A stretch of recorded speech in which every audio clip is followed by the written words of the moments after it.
Que o jantar que propiciou a primeira aparição pública entre o ex-presidente Lula e o ex-governador Geraldo Alckmin permitiu delinear um campo político antibolsonarista que certamente pode estar junto nas eleições do ano que vem.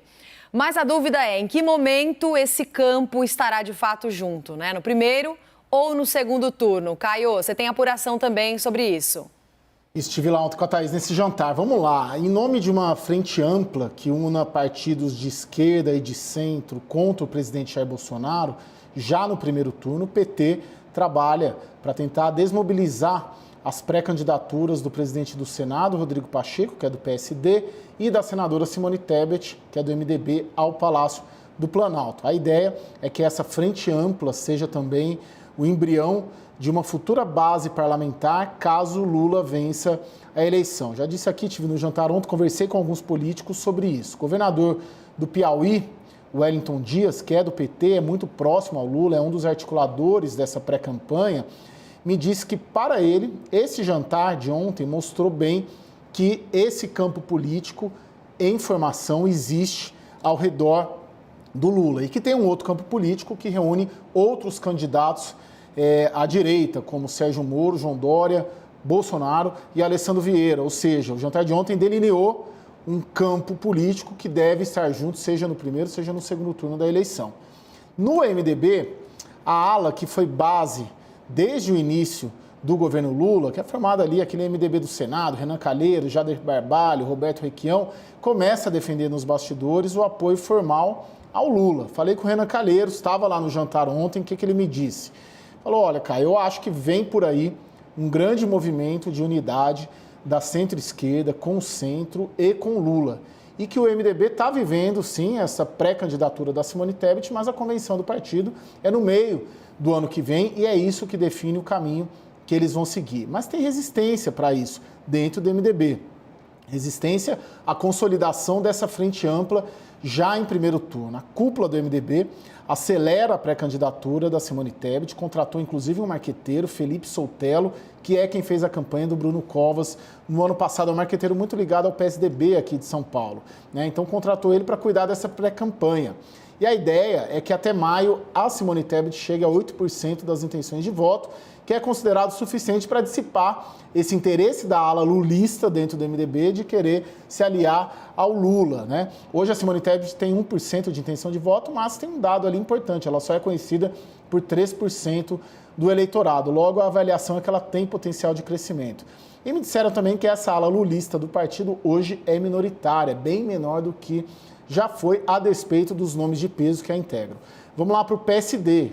Rodrigo Pacheco, candidato. Situação semelhante. PT quer fechar uma coligação em primeiro turno com o PSD, mas a cúpula do partido rejeita a ideia. O Kassab esteve também ontem no jantar, me disse, a gente vai ter candidatura própria.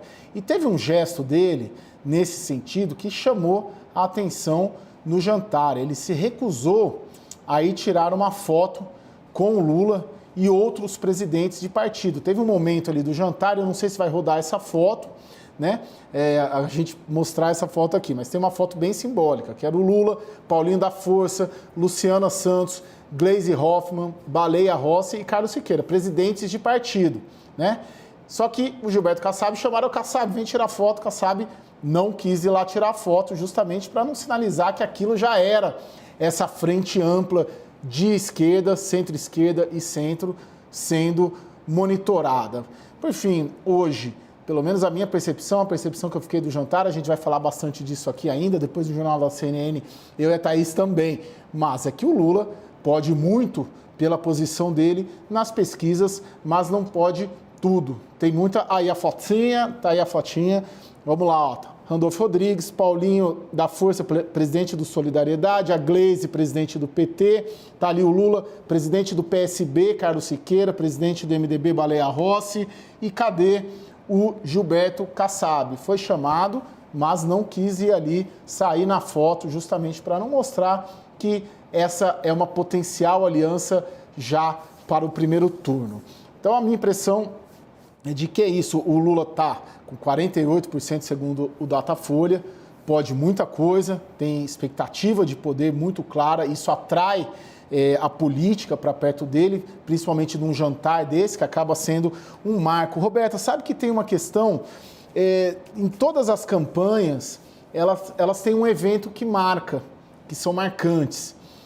A de 89, eu era moleque, mas eu sei, que teve uma viagem à China do Collor, com Renan Calheiros, inclusive, e ali que ele falou que seria candidato, ninguém dava nada para ele, acabou ganhando a eleição. Em 94, Fernando Henrique Cardoso teve um café da manhã na casa do Marco Maciel, depois da aprovação de uma das PECs lá do Plano Real, e ali consolidou uma aliança que na época era polêmica também, entre o PSDB e o PFL.